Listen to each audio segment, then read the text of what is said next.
Next question is, hey Fritz, what are the best ways to reframe negative thoughts? This is a great question, and this is going to be more useful to give you an example and a context. So let us go with a client coming to you because they have anxiety regarding their health. And say maybe this person is someone who has just been diagnosed with diabetes, and right now they want to manage it via their diet. And so, because of that, because of the dietary changes that they're having, they're very anxious about it. They're getting paranoid with their blood sugars. Maybe they're checking it obsessively, and it's making that blood sugar go up and up and up because they're stressing themselves out too much, even though they're doing the right things in terms of their diet and exercising. Maybe just that extra anxiety is something that they came to you for. This is quite common, and a lot of people do struggle. And so, how do you reframe that client's negative thoughts when it comes to checking their sugar? Maybe they're just very anxious and they doubt their ability to actually check their sugars. And so, what most people are going to want to help this client with is to tell them, just relax and calm down and know that your body knows everything and that your body absolutely is looking out for you. That is like a reframe, right?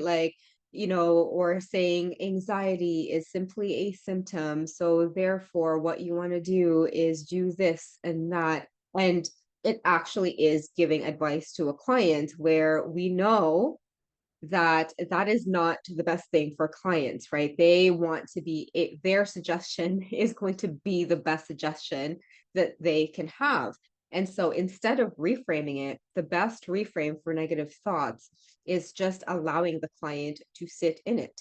And this is such an unconventional, untraditional approach. And this is exactly what I teach in my hypnotic questioning trainings for my students. And because it is through helping your client to sit with that negative thoughts. Now, it is different than actually giving more impact and meaning into the negative thoughts. That's not what I'm talking about here.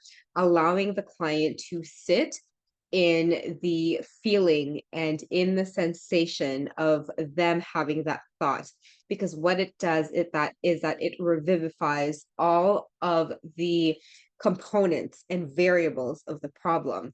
So when we're having a conversation with a client and they just talk about how anxious they get when they prick their finger and then they look at the glucometer and it's like 5.5 instead of them expecting that it's 5.2.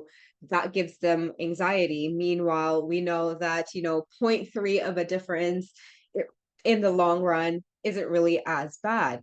But if when you have a conversation with your client and you just explore the thoughts, feeling, emotions, sensations in their bodies, and all of the things that surround that anxiety, that is going to take you further. And if you're patient enough, that is what is going to help your client to reframe that anxiety themselves.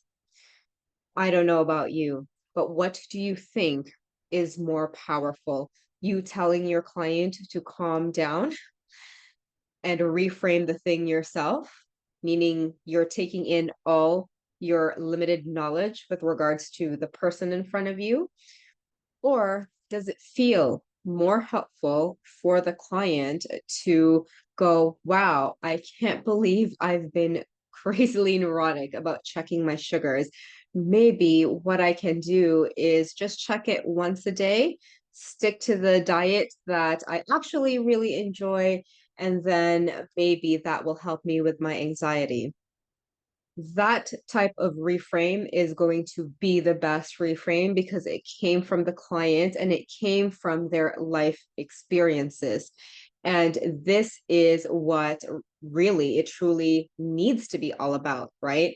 You are not the person to reframe your client's thought. That doesn't make any sense. You do not live in your client's reality.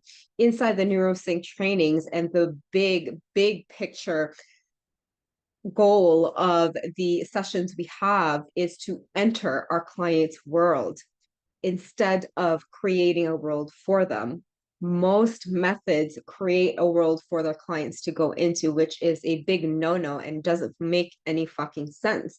Instead, in the hypnotic questioning world, we enter our client's reality. We go with them as they explore this anxiety that they're feeling whenever they check their blood sugars. That is more powerful than saying, hey, why don't you just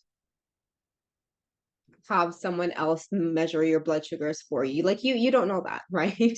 You don't know that, and you don't know if that would actually help that client. So instead of you stressing yourself out thinking of what reframe for the negative thoughts that your clients have, listen to the client instead. As I mentioned, once you get patient and once you know exactly how to ask, what to ask, and what to do with the answers, your clients will come up with the reframe themselves. And if you continue on stressing yourself out with thinking about the next reframe, this is not just going to frustrate you and make you doubt yourself, leading you to potentially doubt the career that you chose. It could also be detrimental and is a disservice to clients because we're not fully giving them the value that they deserve inside our sessions because we're trying to control it. And so that is my answer to what is the best reframe. The best reframe for negative thoughts are the ones that come from the client.